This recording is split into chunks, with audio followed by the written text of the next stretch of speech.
것이 시작하겠습니다. 중개사무소입니다. 156페이지. 사무소는 1등록 1사무소라고 했죠. 사무소 하나밖에 안 되고요. 등록도 한 번밖에 안 됩니다. 왜냐하면 몸은 하나인데 동시에 두 군데서 근무할 수 없기 때문에 그렇습니다. 1등록 1사무소고요. 다만 법인은 회사죠. 회사는 분사무소, 분사무소가 지사, 지점을 말합니다. 지사, 지점을 설치할 수 있는데 그걸 우리는 분사무소라고 합니다. 이중사무소, 천막, 그 밖에 이동이 용이한 임시중개시설물 설치 X 하면 안 된다. 만약 설치하면 1년 이하의 진역이나 1,000만 원 이하의 벌금이고 임의적 취소, 상대적 취소, 등록 취소할 수 있다. 사무소는 건축물 대장에 기재되어 있어야 된다. 가설 건축물, 무허가 건축물은 안 된다. 다만 사용검사 등을 받은 건축물의 경우에는 건축물 대장에 기재되기 전에도 가능하다. 그러면 건축물 대장에 기재가 지연되는 사유를 적은 서류를 제출해야 됩니다. 예를 들면 아파트 단지 내 상가의 경우에는 사용검사 받고 나서도 건축물 대장 만들려면 2달 정도 걸린답니다. 그럼 미리 건축물 대장 없어도 가능하다는 이야기예요. 아파트 사용검사 받았다면 사용검사, 건축법에서는 사용승인, 주택법에서는 사용검사라는 표를 쓰고 있죠. 다른 법에서는 준공검사, 준공검사, 사용검사, 사용승인 같은 말입니다.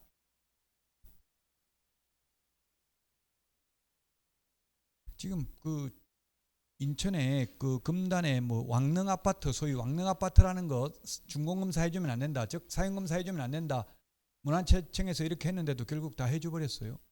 이 건축법이라는 거는 적법 요건만 갖추면, 건축법상 요건만 갖추면 무조건 해야 되는 기속행위, 재량행위가 아니고 공무원 마음대로 안 해줄 수도 있고 그런 게 아니라고요. 그러니까 허가도 무조건 허가 요건만 갖추면 해줘야 돼. 예를 들면 옛날 러브호텔이라고 허가 안 내주고 이렇게 민원이 제기되고 있다는 이유만으로 허가 안 해주고 이런 거는 안 된다고요. 그래서 다 지금 뭐 소위 왕릉 아파트라는 거 다 입주했어요 벌써. 사용권을 확보해야 된다고 했습니다. 사무소 꼭 반드시 소유권을 확보해야 되는 건 아니죠. 나무 건물도 되고 자기 건물도 가능하다. 자, 분사무소입니다. 159페이지 분사무소. 옆에 보니까 많이 출제됐다고 돼 있죠. 분사무소. 이런 게 중요하다고요. 많이 출제됐다고 적혀 있는 거. 지사, 지점입니다. 개인은 사무소 하나밖에 안 되는데 주식회사라면은 지사를, 지점을 둘 수 있다. 그걸 우리는 분사무소라고 부른다. 자, 분사무소는 주된 사무소가 속한 시군구를 포함하는 게 아니라 제외한 시군구별로만 설치할 수 있습니다. 이천시에 본사가 있으면 이천에는 분사무소 둘 수 없다. 그 다음에 시군구별로 1개소를 초과할 수 없다. 하나밖에 안 된다. 이것도 사실 스타벅스 이런 거는 보면 뭐 지금 뭐 몇천 개 된다고 하거든요. 우리나라 시군구가 250개밖에 안 되는데 얼마든지 자율적으로 뭐 스타벅스 이런 거는 장사 잘 되면 바로 옆에도 있죠. 근데 우리는 시군구별로 하나밖에 안 된다. 상권 보호를, 영업이익을 보호해주기 위해서 뭐 이렇게 명분을 하고는 있습니다만은 시장경제 원리는 어긋납니다. 시장경제 원리에서 사장이 장사된다고 생각하면 여러 개 설치할 수도 있을 텐데 우리 법에서는 하나밖에 안 된다고, 시군구별로. 그럼 만약에 이게 법제화되고 이게 만약에 법인의 분사무소, 누가 유명한 법인이 들어오면 분사무소 이천에 먼저 한 사람이 선점해버리면 다른 사람은 이제 분사무소 설치할 수 없습니다. 하나밖에 안 되니까요. 분사무소 책임자는 공인중개사이어야 합니다. 우리 앞에서 했죠. 특수법인은 X. 특수법인은 등록 기준 적용하지 않고 분사무소 책임자 요건 적용하지 않는다. 암기 프린터 3번 맨 위에 적혀 있습니다. 3번 맨 위에. 제가 프린터 찾을 때까지 기다릴 수가 없어요. 그래서 못 찾으면 그냥 따라오시고 다음에 또 찾을 수 있으니까 기다려주면 좋은데. 자, 보정 설정을 해야 됩니다. 분사무소 2억 원 이상 설정해야 됩니다. 분사무소마다 이게 올해 1월 1일부터 2억 원으로 바뀌었고 작년에는 1억이었습니다. 2억 원 이상 가입을 해야 되고요. 책임자 실무교육 받아야 되고 분사무소 사용권 확보해야 됩니다. 설치하려면. 그 다음에 분사무소는 주된 사무소가 설치 신고를 어디다 하냐면 주된 사무소 소재지 등록관 정에 합니다. 예를 들면 이천에 본사가 있고요. 여주시에 분사무소 들려면 여주 갈 필요 없고 이천시장한테 신고하면 된다고요. 신고받은 주된 사무소 등록관청은 이게 주된 사무소 등록관청은 분사무소 소재지 시장군수구청장에게 지체 없이 통보해야 됩니다. 분사무소 설치됐다고. 이게 줄임말이에요. 주된 사무소 등록관청이 분사무소 소재지 시장군수구청장한테 통보해 준다고요. 이천에 본사가 있고 여주에 분사무소 뚫려면 이천시장한테 신고하면 이천시장이 여주시장한테 통보해 준다고. 여기 여주에 분사무소 설치됐다고. 그 다음에 분사무소 설치 신고할 때 제출하는 신고서하고 제출 서류를 제출해야 하는데, 서류가 뭐냐면 책임자 실무교육 수료증, 보정설정증명서류, 사무소 확보증명서류 3개를 제출해야 됩니다. 그리고 지자체 조례가 정하는 수수료 내야 되고요. 그러면 7일 이내에 신고 확인서를 교부해 줍니다. 신고 확인서를 교부해 준 주된 사무소 등록관청은 다음 달 10일까지 협회에 통보하고, 그리고 분사무소 소재지 시장 군수구청장한테도 통보를 해 줍니다. 필요한 거 있으면 쉬는 시간에 이거 넘겨가지고 사진 찍어도 돼요. 쉬는 시간에. 자, 160페이지입니다. 분사무소 설치 신고 서류. 좀 전에 했던 거 다시 신고 서류 했죠? 책임자 수료증 사본. 자, 그럼 제출 안 하는 게 뭐냐면 책임자 자격증 사본 미제출, 제출 안 합니다. 암기 프린트 50 제출 안 하는 게 1번, 51번에 동그라미 2번에 있죠? 51번에 동그라미 2번 미제출. 법인만 분사무소 가능하고 개인은 안 되고요. 그 다음에 숫자는 1개소를 초과할 수 없다. 주된 사무소가 속한 시군구를 제외한 시군구별로 설치하되, 분사무소 설치 신고, 이전 신고, 휴업 신고, 폐업 신고, 인장 등록, 업무정지 모두 주된 사무소 등록관청이다. 암기 프린트 4번에 맨 밑에 별표에 있습니다. 4번에 이게 암기 프린트 4번에 있는 내용이에요. 지금 요거는 암기 프린트 4번에 있는 내용 여기다 지금 적어놨습니다. 자, 공동사무소입니다. 옛날에는 합동사무소라고 불렀는데요. 163페이지입니다. 공동사무소인데 원칙적으로 개업공개사는 사무소를 공동으로 사용할 수 있습니다. 다만 업무정지기간 중에는 공동으로 사용할 수 없습니다. 공동으로 사용하려면 다른 개업공개사 승낙서 첨부해야 됩니다. 건물주 승낙서 첨부해야 된다. X. 개업공개사 승낙서를 첨부해야 됩니다. 그러면 사무소 설치하는 방법은, 즉 공동사무소를 설치하는 방법은 3가지 방법이 있습니다. 공동사무소 설치하는 방법 3가지가 있다. A, B, C, D가 있으면, 만약 A에서 공동으로 사용하려면 이렇게 이전하면 되고요. 이전할 때 C는 A 개업공개사의 승낙서가 필요하고요. 또 A가 하고 있는 장소에다가 신규 등록을 하면 이게 공동사무소가 되는 것이고, 또 처음부터 2명 이상이 동시에 신규 등록을 하면 공동사무소가 되는 것이다. 그러면 공동사무소를 하면은 한 군데서 여러 명이 4명이 공동으로 사용합니다. 칸막이가 있을까요, 없을까요? 이렇게 4명이 공동으로 사용하면 없습니다. 칸막이가 만약에 있고 여기에 출입문이 따로따로 있다면 이거는 공동사무소가 아니라 개별사무소입니다. 칸막이 없습니다. 물론 뭐 극단적으로 이해를 돕기 위해서 하려면은 이럴 수는 있습니다. 이렇게 출입문이 하나 있고요. 이 내부 출입문을 통해서 갈 수 있다면 이거는 공동사무소입니다. 출입문이 밖에 나가는 건 하나밖에 없다면. 그럼 굳이 왜 공동으로 하느냐? 효율적인 업무 수행을 위해서, 즉 월세 줄이려고, 경비 줄이려고요. 공동사무소 저는 2번 봤는데 태어나가지고 저한테 수업 들어가지고 13회 때 합격해가지고 지금 한 달에 2천만 원씩 버는 분 알고 있어요. 제가 여러분들 현장 답사 여자분 2명이 공동으로 하고 있는데요. 필요하면 제가 알려드리겠습니다. 어디에 있는지 나중에. 이거는 그 공식적으로는 명예훼손이 될 수도 있기 때문에 밝힐 수는 없고요. 개인정보보호법도 있기 때문에. 근데 그 왜 그분들 공동사무소 제가 물어봤어. 왜 하냐? 그 지금 한 명당 2천만 원 번다 했잖아요. 그럼 한 명당 2억씩 버는 거예요. 1년에 대략. 그러면 우리나라 소득세법, 즉 근로소득, 양도소득, 종합소득, 임대소득, 소득세법이 다 똑같아요. 세율이 6%부터 45%까지 8단계 초과 누진세율을 적용합니다. 많이 벌면 많이 벌수록 세금을 더 많이 내요. 소득세는.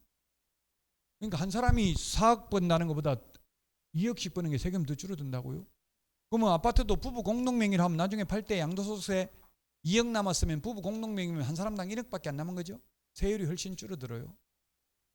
그래서 한다더라고. 이게 또 이분들 하는 거 보니까 지금 한 벌써 15년 넘게 했는데 공동으로 같이 진짜 특이하신 분들이 보통은 한 1, 2년 안에 싸우고 다 헤어지거든요. 공동으로 하면.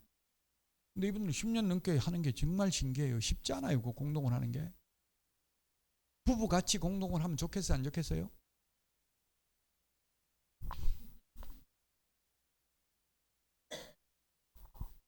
무섭다더라. 무서워. 눈만 뜨면 옆에 보이면 무섭대. 밤이고 낮이고. 그러니까 너무 자주 보는 거는 별로 바람직하지 않아요. 저도 와이프가 불편해. 지금 그래서 어떻게 하면 지금 광주 여기서 여기 광주 쌍용동인가 여기서 지금 또 부부가 같이 하는데 아주 잘 하고 있는 분이 있거든요. 저한테 지금 광주에 옛날에 학원이 있었어요. 지금 없는데 그분 13회 때 합격했는데 그분도 지금 중개사무소가 지금 중개사무소가 5개고 뭐 상가가 여러 개 있고 지금 동백에 48평 아파트에 살고 이렇다더라고요.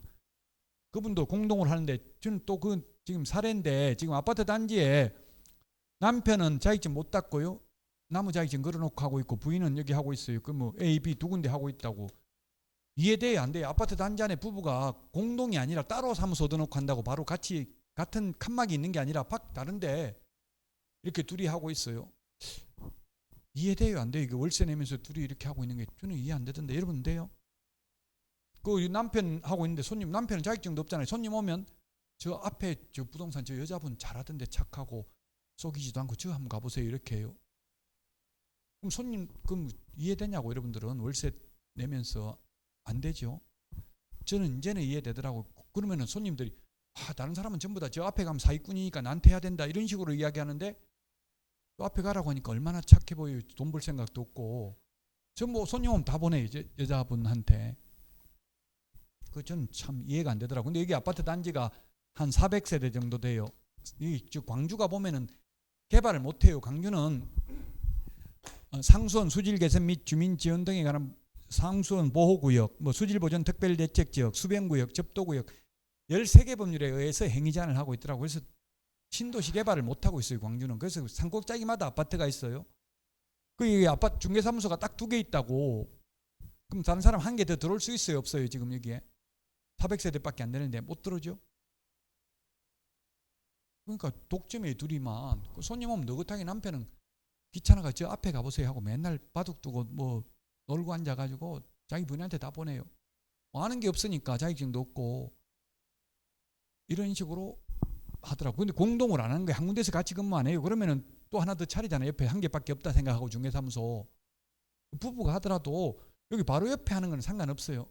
바로 옆에서 하는 거는 상관없어. 근데 바로 옆에 안 하고 공동으로 같은 사무소에 둘이 근무하면 거의 싸움하고. 제가 아는 분 부부가 같이 공동사무소 했어요. 그러면 여자분이 손님 오면 응대해. 어머나 사장님 하면서 커피도 타주고 그래. 그러면 저 인간 집구석에서는 한 번도 안 그러더만 딴 남자한테는 막 저 잘하네 막 이렇게 하고 계속 태클 거는 거예요. 그러니까 남편 보고 지금 골프 치러 가라고 돈 주고 보내면 나 보내면 뭔 짓거리 하려고 그러냐고 더 안 가요. 오히려 가라고 하니까 오히려 방해되는 거예요. 남편이 있어봐야. 그래가지고 지금 뭐 같이 지금은 아마 이혼했을 거예요. 오래 같이 하면 이게 이혼할 가능성이 많아요.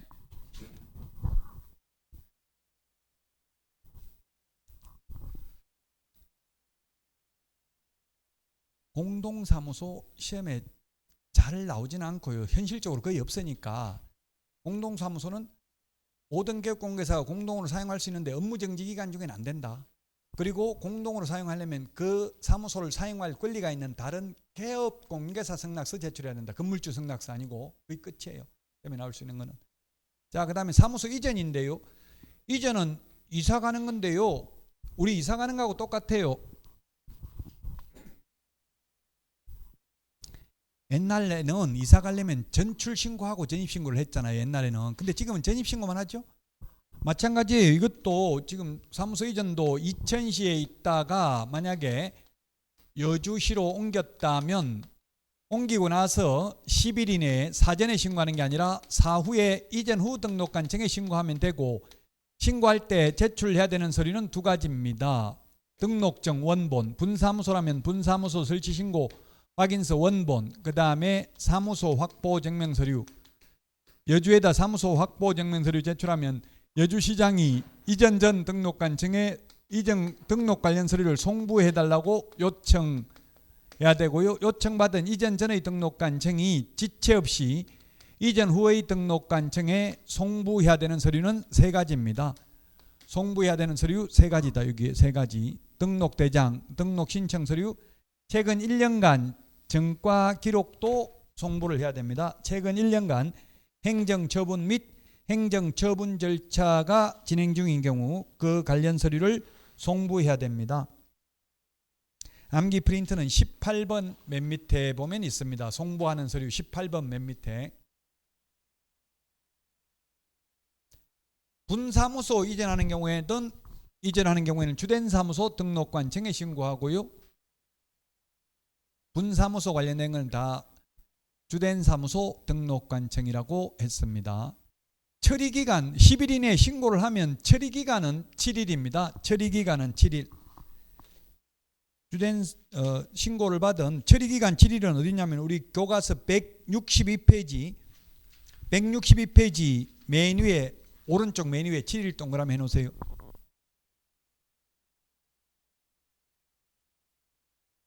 (162페이지) 오른쪽 맨 위에 7일 못 찾았어요?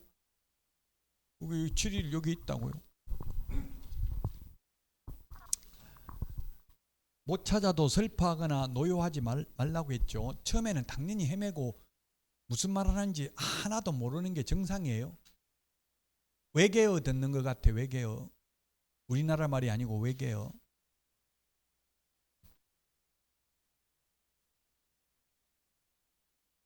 우리 고등학생 어때? 제 강의 좋아요 안 좋아요? 말해.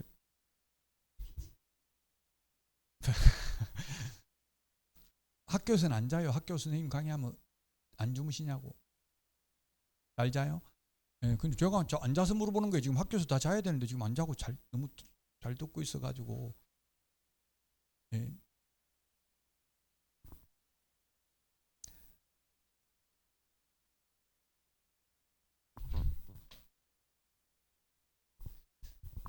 자, 170페이지 업무 지역 범위입니다. 170페이지 업무 지역 범위. 업무 지역 범위는 시험에 지금 체크 안 돼 있잖아요. 나온다고. 최근 16년간 안 나왔어요. 업무 여러분들은 자격증 따면 전국이에요. 전국. 다만 옛날 부칙개공, 옛날 복덕방 자격증 없이 하던 분들은 시도 안에 있는 것만 가능해요. 중개인, 옛날에 중개인이라고 불렀고 지금은 부칙개공이라고 불러요. 부칙은 2006년 1월 1일부로 노무현 정부 때 부칙으로 갔는데 부수적인 규칙이니까 이건 시험에 안 나온다고 거의. 다만 이 부칙개공이 업무지역 범위를 위반하면 업무정지인데 최근 16년간 시험에 안 나왔고요. 자, 171페이지 법인의 172페이지 법인인 개업공개사의 겸업. 법인의 겸업인데요. 171페이지 먼저 개인은 겸업 제한 없습니다. 여러분들은 자격증 따가지고 중개업을 하면서 식당 해도 되고요. 아무거나 해도 돼요. 담배도 팔고 끔도 팔아도 되고 로또 팔아도 됩니다. 중개사무소에서.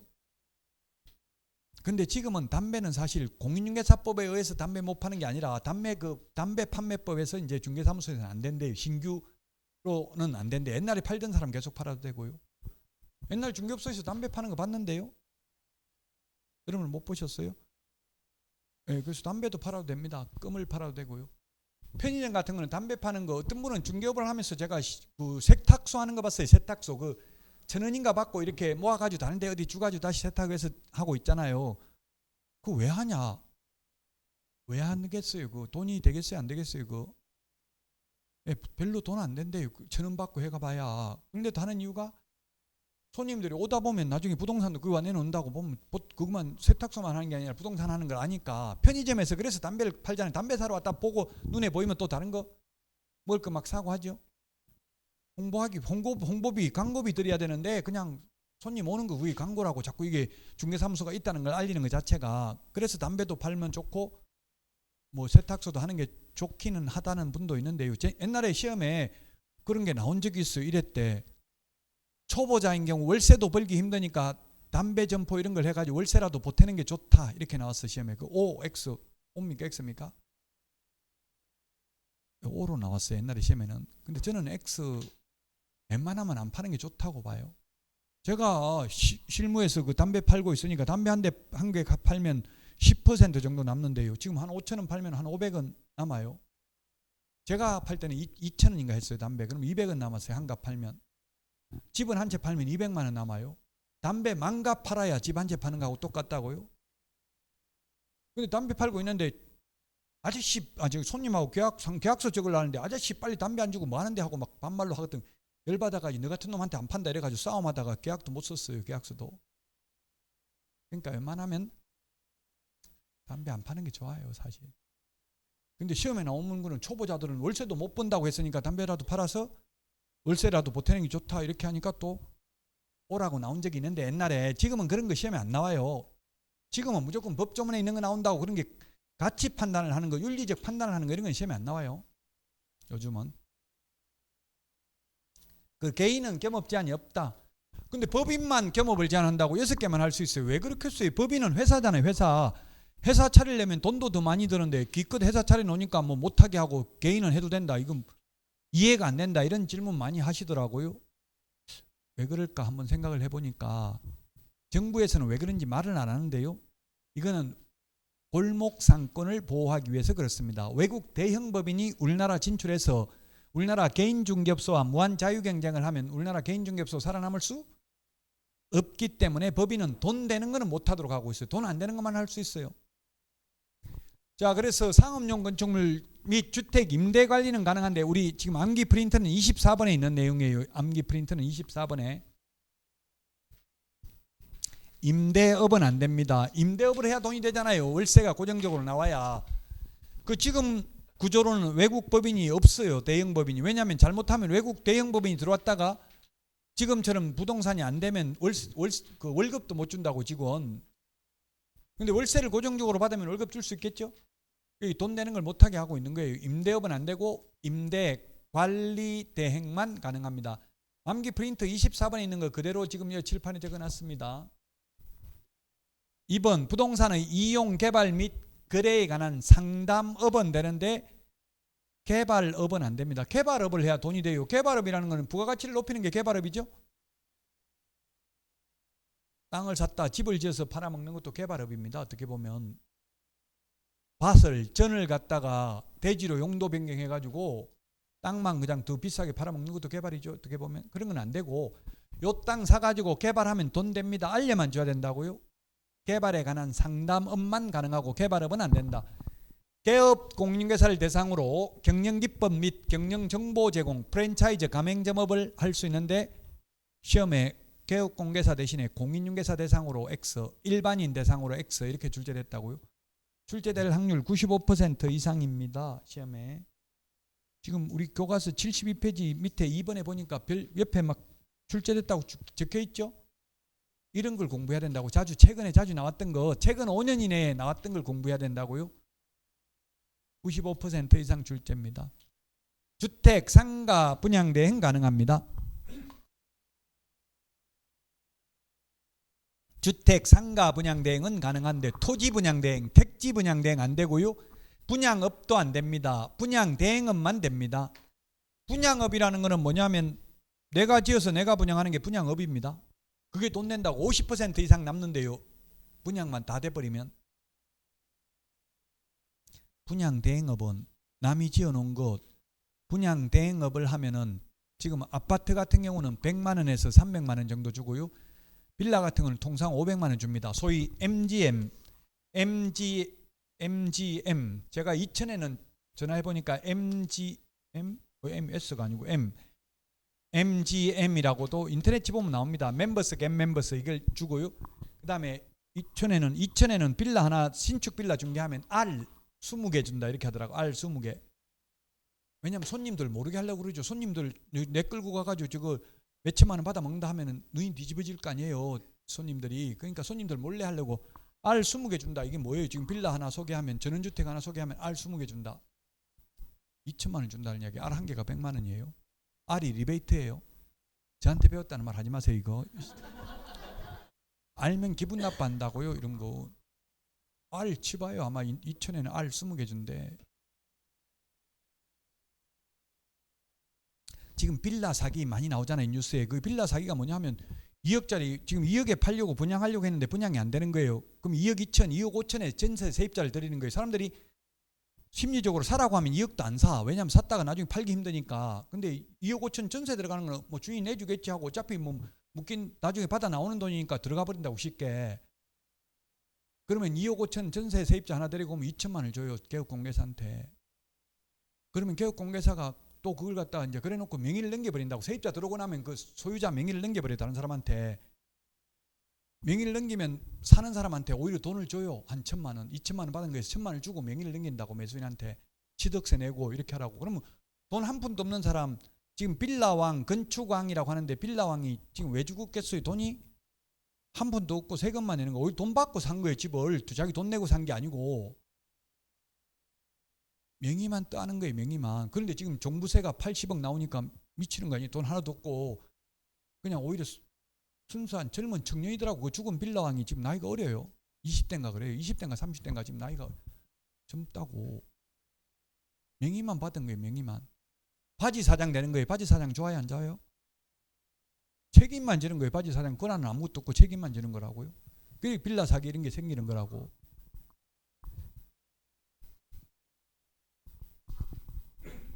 경공매 매수 신청 대리 이렇게 이게 대리권을 준다는 거. 이게 2006년 1월 1일 이게 6번은 노무현 정부 때 신설됐는데요.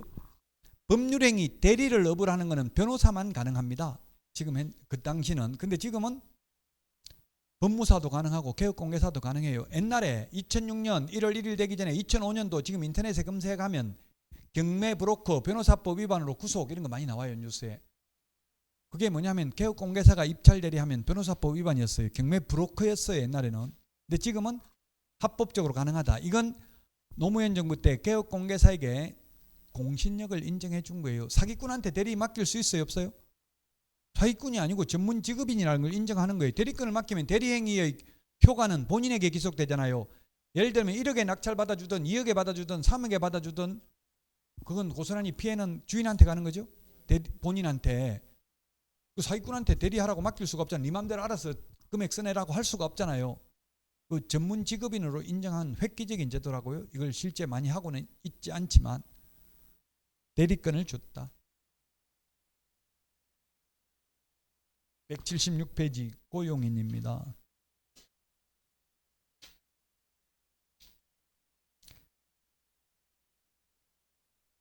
(177페이지) 메뉴에 맨 밑에 보니까 최근에 나왔다고 돼 있죠. 다 고용인에 대해서.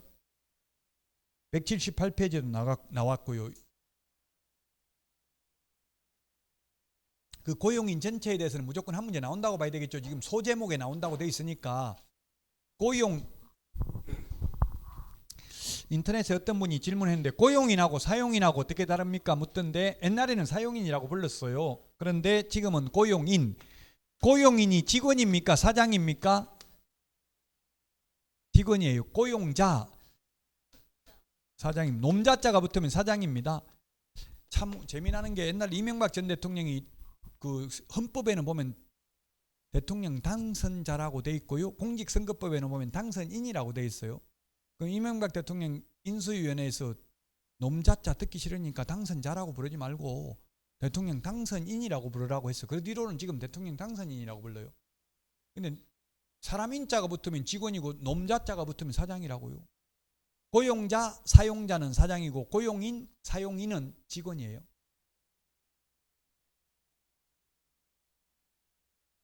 직원 두 가지 형태가 있다. 직원은 자격증 따가지고 취직한 사람을 소속공인중개사, 자격증 없이 취직한 사람을 중개보조원이라고 합니다. 그래서 자격증 있는 소속공인중개사는 중개 업무를 할 수 있는데 중개보조원은 중개 업무는 안 되고 보조만 할 수 있어. 보조할 수 있는 점은 똑같습니다. 둘 다 보조할 수 있는 점은 똑같고 중개 업무를 못 한다고요. 또 이게 이렇게 하니까 현업에 근무하는 분이 나는 계약서 못 쓴다고 하니까 보조원, 저는 제가 다 썼는데요. 도장도 찍었냐 물은 거. 도장은 안 찍고 컴퓨터로 제가 다 입력해가지고 사장한테 출력해가 주는데요. 출력해 주면 도장은 누가 찍어요? 사장이 찍으니까 나중에 서류 보면 그 누구 사장이 쓴 걸로 돼요? 직원이 쓴 걸로 돼요? 도장은 찍히고 아무 증거가 없기 때문에 보조원은 썼다는, 보조원이 출력했지 아니면 아니요 사장님이 다 했는데 잃어버리면 된다고. 그건 증거가 없으니까. 현실적으로는 보조원들이 컴퓨터에 입력은 하지만 시험에 나오면 보조원은 계약서 쓰면 안 된다. 확인 설명서도 쓰면 안 되고 확인 설명도 하면 안 된다. 그 확인 설명하면 안 되면 예를 들면 참 중개업 할 때 어려운 게 손님 데리고 빈집 구경시키러 가는 거예요. 가면 손님들이 그냥 아무 말 안 하고 가요. 뭐 말해요 안 해요? 뭐 자꾸 말을 시킨다고 그냥 가만히 갈 수가 없어. 한 100m든 50m든 걸어서 가야 되잖아요. 같이 빈집 구경시키러. 그럼 손님 묻는다고 도배는 깨끗합니까? 뭐 융자는 있습니까? 뭐 이런 거 자꾸 물어요. 그러면 시험에 나오면 저는 보조원이기 때문에 한마디도 할 수 없습니다. 절대. 이렇게 해야 돼 시험에 나오면. 근데 현실적으로 그러면 재수없다고 뭐 이런 인간이 다 있냐고 그러면 안 본다 하고 가버려요. 그냥 안 본다고 간다고. 중간에 뭐 그럼 안 본다 하고 간다고요. 그리고 또 도배가 지저분한데요 이러면 그럼 지저분하면 안 볼 거다 이렇게 해요. 그럼 또 깨끗하다고 말해놓으면 나중에 가가지고 야 사기꾼아 이게 깨끗하냐, 깨끗하면 네가 살아라 하고 또 안 한다고요. 그게 조심스럽더라고. 그 빈집 구경시키러 데려가는 것도. 어쨌든 시험에 나오면 보조원은 설명하면 안 된다. 만약에 여러분들이 보조원이라 하더라도 설명한다 하더라도 실제 저도 조심스럽더라고. 소속공인중개사라도 잘못 말하면 괜히 아예 보지도 않고 간다고 하고 사무실 들어가서 손님 어디 갔는데 물어보면 안 문다고 하고 갔는데요 이러면 좋아하겠어 안 좋아하겠어? 사장이 싫어하겠죠. 그래서 저 같은 경우는 물으면 예, 일단 한번 보시고 들어가면 사무소 들어가면 사장님이 자세하게 브리핑 해드릴 겁니다. 일단 한번 보시고 말씀하시죠. 이렇게. 괜히 거짓말 할 수가 없잖아요. 지금 금방 볼 건데 깨끗하다고 거짓말 시킬 수도 없는 거고. 그렇다고 아예 더럽다고 하면 보지도 않는다고 하니까. 자, 시험에 나오면 중개 업무 못한다 보조원은. 자, 고용신고를 해야 된다. 업무 개시 전에 고용신고해야 되고요. 해고는 고용관계, 지금은 해고라는 말을 안 하고 고용관계 종료는 사후 10일 이내에 해야 된다. 좌동의 왼쪽하고 똑같다는 뜻이에요. 좌우 이런 말 하잖아요. 왼자 오른우, 오른우, 오른쪽 우. 왼쪽하고 똑같다. 똑같다는 얘기예요. 보조원도. 자, 그 다음에 고용 인원수 제한 없다. 지금은 인원수 제한 없어요. 근데 앞으로는 보조원 인원수를 제한하려고 하고 있어. 왜? 보조원들이 사기를 많이 치니까 자격증 없으니까 안 배웠으니까 앞으로 제한하려고 지금 입법 예고는 돼 있는데 현재는 인원수 제한 없습니다. 왜 그 인원수 제한하려고 하냐면 기획부동산 2층에 올라가면 텔레마케터들 보조원이거든요. 다 자격증 없이 전화 돌리고 있어요. 어떤 분 또 그런 거 질문하더라고. 기본급 180 준다고 하는데 몇 층에 있던데요? 사무소 물어보니까 7층에 있는데요. 일비도 하루에 5만 원씩 준다고 하는데 가도 될까요? 이 맘대로 하세요. 나한테 묻지 말고. 내가 물으면 어떻게 일일이 말할 수 없죠.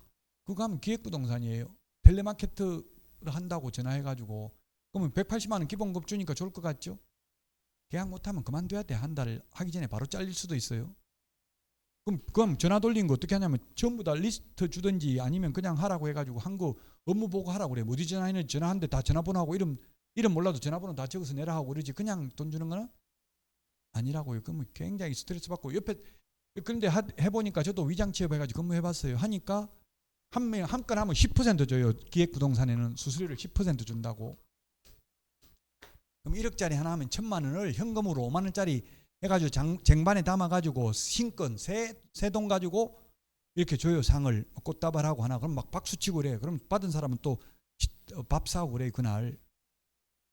그러면 안 하면서 그 다니기 쉬워요? 어려워요?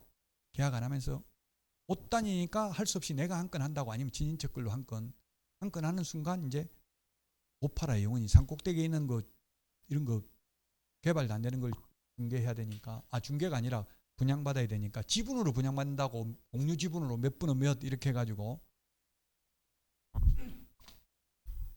또 자꾸 이런 거 말해서 무서워서 중개 못한다는 거 아닌가 모르겠네. 다 그런 게 아니고 일부 12만 명 개업 공개사가 있으니까 일부 한 1% 정도 그런 경우 있어요.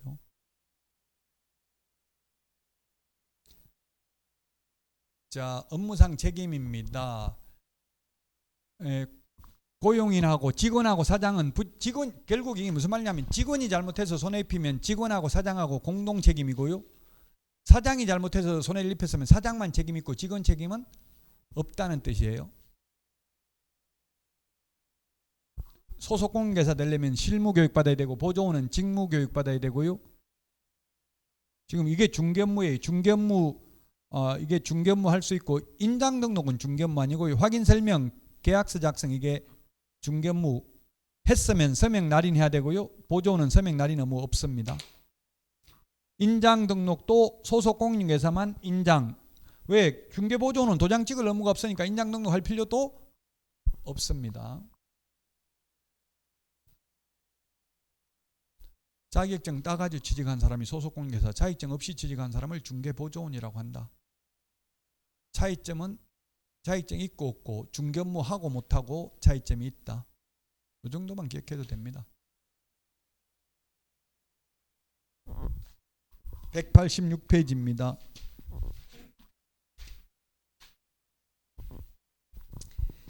인장 등록. 인장 등록이 도장이라고 했잖아요. 도장. 계약서를 쓸 때마다 이 도장 찍었다 저 도장 찍었다 하지 못하고 딱 미리 정해놓고 이 도장을 한 도장 하나 정한 걸 쓰라는 이야기. 왜? 책임의 소재를 명백하게 하기 위해서. 도장 이거 찍었다 저거 찍었다 하면 나중에 네가 찍었지 하니까 아니요 내가 찍은 거 아닌데 누가 갖다 찍었지 하고 이런 식으로 하면 책임의 소재가 불분명하잖아요. 근데 미리 도장 정해가지고 정한 걸 찍으라고 했는데 그 도장이 안 찍혀져 있어. 그럼 이거 제가 찍은 거 아닌데 하면 그 자체가 바로 업무정지에 등록된 인장 써야 되는데 안 썼으니까 책임의 소재를 명백히 하기 위해서 도장을 미리 정해가지고 이 도장을 쓰겠습니다 하고 도장을 찍어서 제출하는 걸 인장 등록이라고 합니다.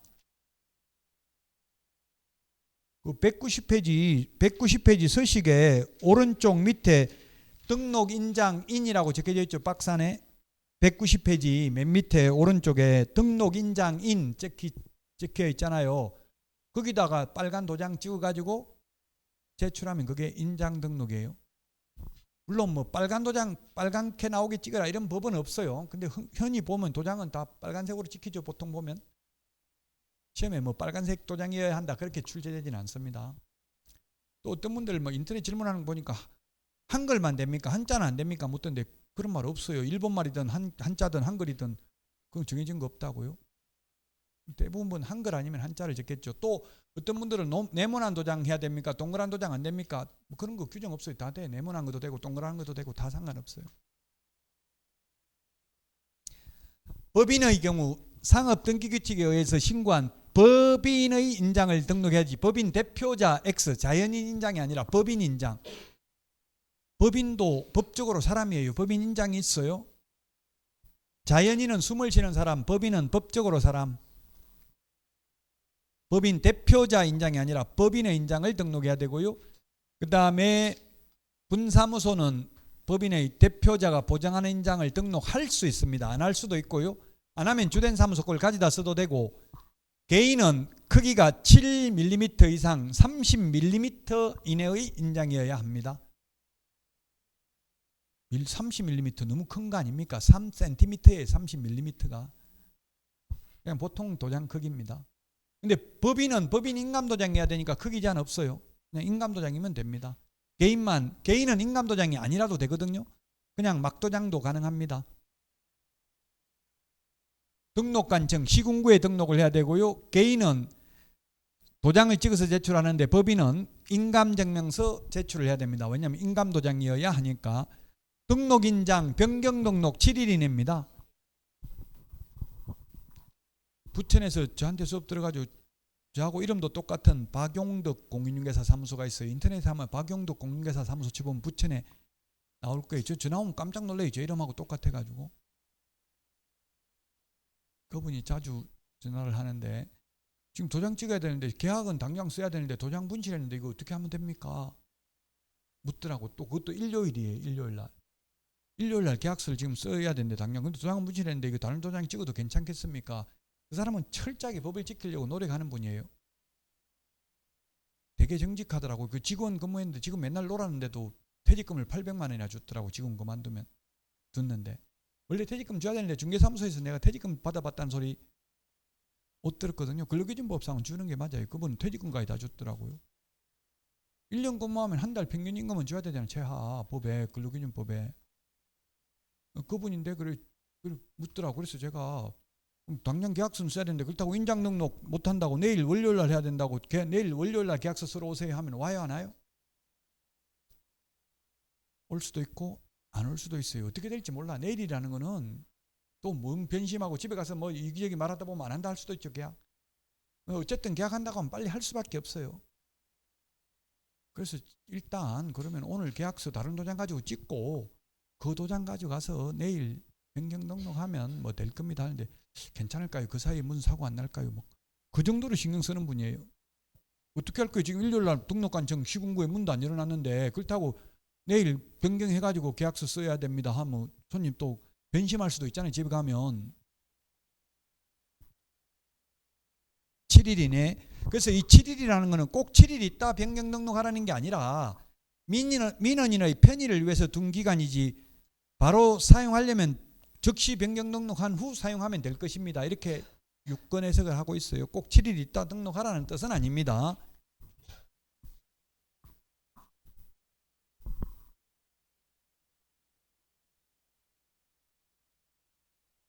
자, 오늘 이제 마지막 파트 192페이지입니다. 휴폐업입니다. 이게 공법적 요소가 있기 때문에 이렇게 휴업하는 것도 폐업하는 것도 마음대로 할 수 있는 게 아니라 신고해야 돼. 미리. 사법적이라면 사생활이라면 그냥 자기 마음대로 하면 되죠. 자기 마음대로 하면 되는데 이거는 공법적 요소가 99%이기 때문에 휴업, 폐업, 재개, 변경 신고. 우리 암기 프린터는 51번에 27, 28, 29, 30에 있어요. 51번에 27, 28, 29, 30에 있습니다.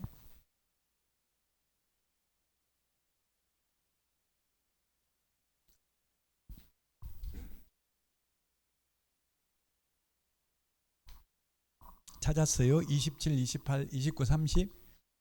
예, 그 프린터 51번에 27, 28, 29, 30. 휴업 신고. 27번 휴업 신고. 28번에 폐업 신고. 29번에 재개 신고. 그 다음에 30번에 변경 신고. 51번에 휴폐업의 경우에는 등록증을 반납하러 가야 됩니다. 등록증 반납해야 됩니다. 반납하러 가야 되니까 방문 신고만 가능합니다. 방문 신고만 가능하고 전자문서는 불가능합니다. 재개 변경 신고는 이미 반납되어 있는 상태에서 재개하는 거죠. 그래서 또 반납하러 갈 필요 없기 때문에 미반납입니다. 등록증 미반납. 지금 칠판에 적어놓은 거 그대로 다시 한번 보는 겁니다. 등록증 미반납이고요. 반납하러 안 가도 되니까 방문 신고도 가능하고 방문 신고 또는입니다. 또는 이 또는을 그냥 플러스에 했는데 또는입니다. 둘 다 해야 되는 게 아니고요. 전자문서 도 가능하다. 전자문서도 가능하다. 전자문서만 가능한 게 아니라 방문 신고도 가능하고 또는입니다. 또는 이게 플러스가 둘 다 가능하고 전부 다 미리 사전 신고입니다. 조금 전에 사무소 이전 신고 사후 10일 이내 신고, 인장 변경 등록 사후 7일 이내 변경 등록입니다. 신고는 사전 신고인지 사후 신고인지를 유념하셔야 됩니다. 미리 신고해야 됩니다. 자, 3월 초과해서 휴업하는 경우만 신고합니다. 시험에 출제됐습니다. 3월 이하는 신고 안 해도 됩니다. 딱 3개월만 휴업하려면 신고할 필요 없습니다. 현실적으로 제가 자꾸 현실적인 거 말하면 이게 뭐 현실적인 거는 시험에 사실 안 나오지만 이해를 돕기 위해서 하는 거예요. 3개월씩 휴업하는 거 봤어요? 못 봤어요? 현실적으로. 저는 이때까지 살면서 일주일 휴업한 거 봤습니다. 딱 한 번.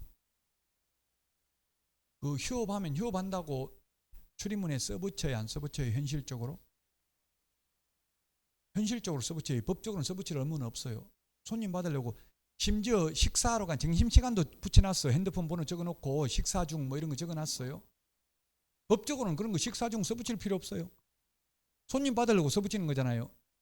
그럼 손님들이 보통 이게 문 잠겨 있으면 그 휴대폰 전화로 전화해요? 아니면 다른 데 가버려요? 그 옆에 있는 부동산으로 가요? 옆에도 많이 있는데 뭐 그 전화까지 해가지고 없는 사람 잘 안 하죠, 현실적으로.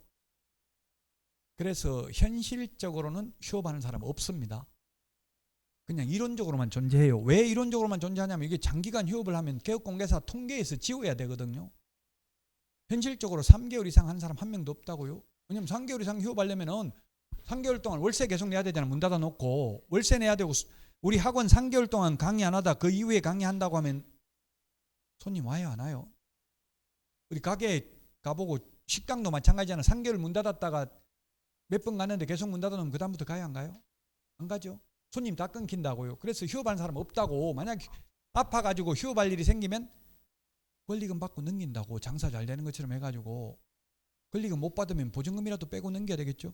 월세 꼬박꼬박 내면서 문 닫아놓고 있을 필요가 없잖아요. 손님 다 떨어지고 권리금 다 날아가는 거잖아요. 손님 다 끊기면. 현실적으로 휴업하는 사람 없다고요.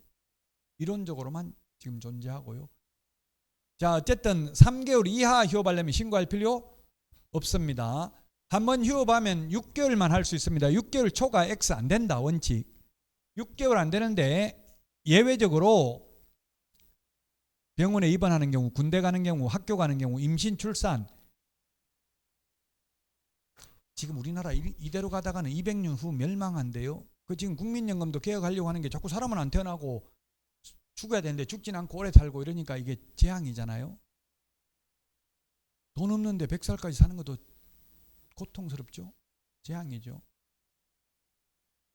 저도 딸한테 돈 좀 주라, 지금 돈이 없어 죽겠다 그러니까 맞춰, 형편에 맞춰 사세요 이러더라고. 그냥 이제 좀 서서히 마음의 준비를 해야지 자꾸 그 옛날 생각하고 그러면 되냐고 오히려 훈계만 들었어요. 따박따박 말대꾸해요. 좀 그 이제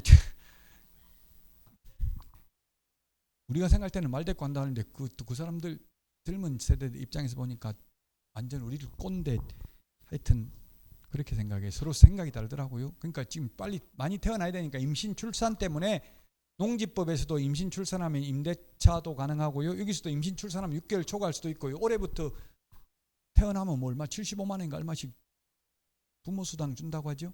내년부터는 100만 원 준대요. 줘야 돼요. 억울해요. 억울하면 한 명 더 나와요 지금.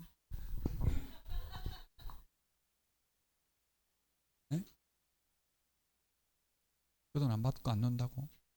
그러니까 그게 문제예요. 지금 그 돈 그거 준다고 뭐 바로 날지 안 날지 모르잖아요. 그러니까 나경원 뭐 절출산위원회 부위원장이 애 놓으면 그냥 뭐 빚 다 탕감, 원금 다 탕감해 주겠다는데 그것도 또 문제는 문제인 것 같아요. 그럼 대출 받은 분만 유리하고 안 받은 사람은 또 문제고, 그게 좀 뭐 불공평할 수 있죠. 모든 사람한테 공평하게 할 수는 없어요. 그래서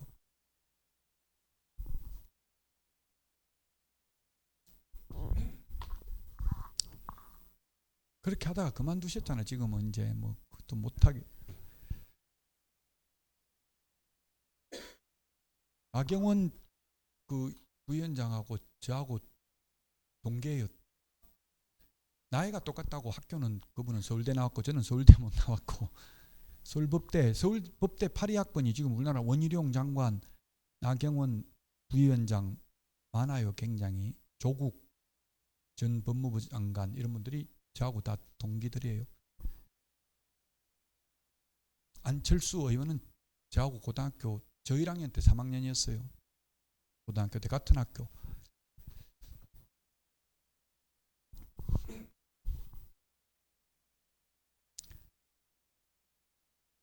자, 그 다음에 재개신고, 변경신고도 미리 해야 되고, 다 말했던 거예요. 전자문서도 가능하고 플러스지만 또는이라고 했죠. 둘 중에 하나 아무거나 가능하다. 둘 다는 할 필요 없겠죠. 하나만 하면.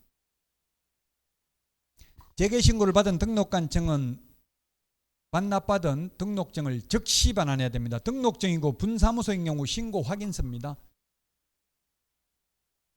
폐업의 경우에도 등록증 반납해야 된다. 방문 신고만 가능하다. 반납하러 가야 되니까. 휴업도 방문 신고만 가능하고 재개 신고는 방문 신고도 가능하고 전자문서도 가능하다고 했습니다. 자, 법인의 분사무소는 주된 사무소와 별도로 휴업, 폐업, 재개, 변경 신고 가능하다. 휴폐업 이거는 뭐 시험에 나오진 않았는데요. 휴폐업 신고 시 사업자 등록 휴폐업 신고도 같이 할 수 있다. 제가 폐업을 해보니까 사업자 등록 폐업하려면 세무서에 가야 되고요. 중개업 폐업하려면 시군구에 가야 돼요. 어디가 시간 많이 걸리겠어요. 번호표 뽑고 기다리는 데가 어디예요. 등록관청하고 세무서하고. 세무서 맨날 기다려야 되더라고요. 세무서는 번호표 뽑고. 등록관청에 번호표 뽑고 기다린 적 없어요. 가면 저 혼자밖에 없어요. 아무도 폐업을 막 한 번에 여러 명 오는 게 없잖아요. 시군구별로 한 600개 정도 되거든요. 중개사무소가. 600개가 뭐 매일 폐업하러 오면 다 망하잖아요. 그러니까 세무서 가서 기다릴 필요 없이 그냥 시군구에 가서 한 번에 다 하면 된다고요. 근데 대부분 시군구에 보면 세무서가 있어요. 시군구 안에 보통 세무서 출장소 같은 거 나와 있죠. 대부분. 업무의 편의성을 위해서. 보통 시군구 안에 은행이나 뭐 이런 거 다 나와 있잖아요. 은행 같은 거, 세무서 같은 거 이런 게. 반대로 세무서 가서 중개업 폐업할 수도 있고 한 번에 다 할 수 있다고 민원인 편의를 위해서 막 왔다 갔다 할 필요 없고 어차피 자기들끼리 인터넷으로 송부하면 되니까 스캔 떠가지고 서류 보내주면 되니까 두 군데 갈 필요 없다는 이야기예요.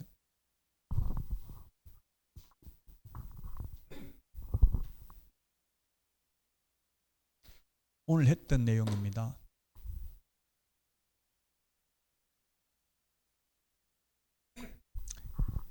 등록 절차 중에서는 법인의 등록 기준, 우리 암기 프린트는 3번에 있는데 5개, 이게 가장 중요합니다. 첫 시간에 한 거. 법인의 등록 기준 5가지. 자, 그 다음에 두 번째, 결격 사유에 해당되면 취직도 안 되고 개업도 안 된다고 했죠.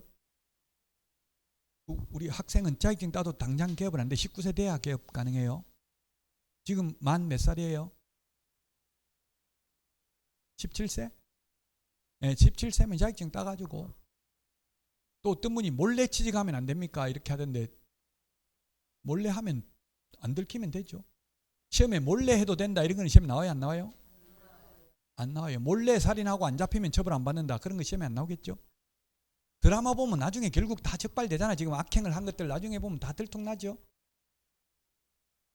드라마 뻔하더라고. 건성징악 전부 이혼한 여자 그냥 본부장 만나가지고 나중에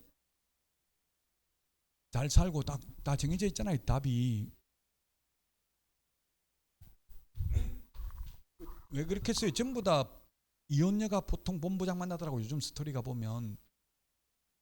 그 이유가 주 고객이 여성들이잖아요. 그 드라마 보는 분들이. 그러니까 그럴 수밖에 없죠. 구성이. 옛날에는 실장이었는데 요즘은 실장이 아니고 다 본부장으로 격상됐더라고요.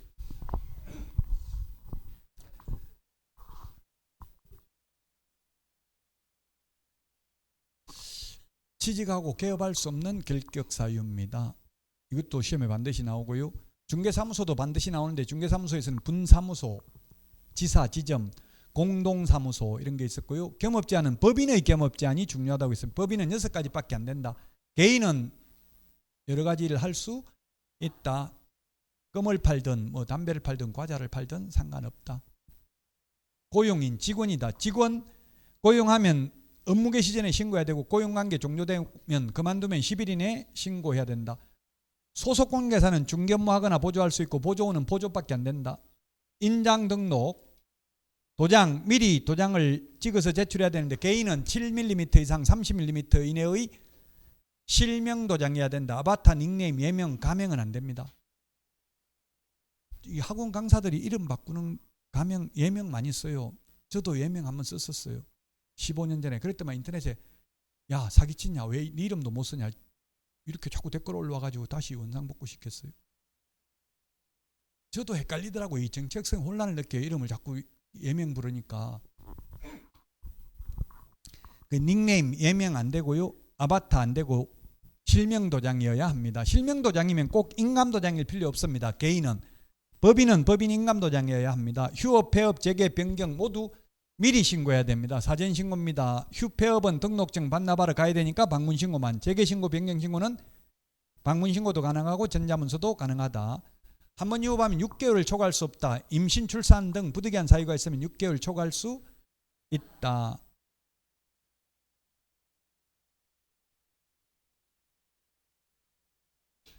다음 주 할 내용 시험에 역시 8문제 정도 나옵니다. 전속 중개계약 반드시 나오고요. 정보망 반드시 나오고 확인설명, 거래계약서, 손해배상 제인과 보정설정 2문제 나옵니다. 금지행위 1문제에서 3문제 출제됩니다. 보수 2문제 나옵니다. 다음 주에는 한 9문제, 10문제 정도 출제되겠네요. 일단 용어 자체가 태어나서 처음 들어보는 용어일 수 있으니까 자꾸 용어가 익숙해져야 돼요. 그래서 지금 무슨 내용인지 몰라도 다음 주에 할 걸 지금 대략적으로 제목만 말씀드렸어요.